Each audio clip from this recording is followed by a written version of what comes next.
رسولان پنځه دي ښا. یو ابراهیم علیہ السلام،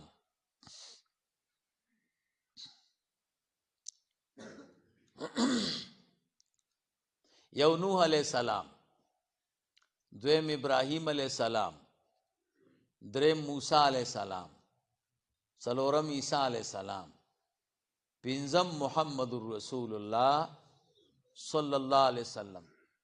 دې ته اولو العزم ولې وایي؟ عزم پخې ارادې ته وایي او کلکې ارادې ته وایي. ټولو انبیاو باندې تکلیفونه تیر شوي دي او سختۍ، خو چې څومره تکلیفونه او سختۍ په دې پنځو تیر شوي دي دونه په نورو انبیاو نه. خو دومره کلک عزم والا وو که نه چې واپس نشو. نوح علیہ السلام به خلکو رونیوه او په تیږو به یې ویشته، تیږو کې به یې پټ کا.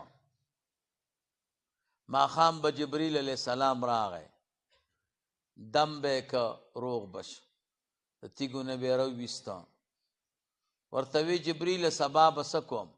وی سبا به دې دې نه روباسه.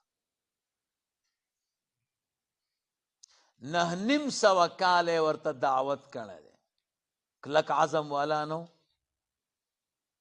کلک عزم والا، ځکه ورته اولو العزم وایي. موږ او تاسو که چاته نصیحت وکړو هغه راته وایي زه خپل کار کوه، دی وی والله که ورته بیا نصیحت وکړه زه یې روشړلم. هغه 9.5 کاله ورته وکړه، واپس نه شو. ابراهیم علیہ السلام قصې چې واورئ، موسی علیہ السلام، دې ته اولو العزم وایي.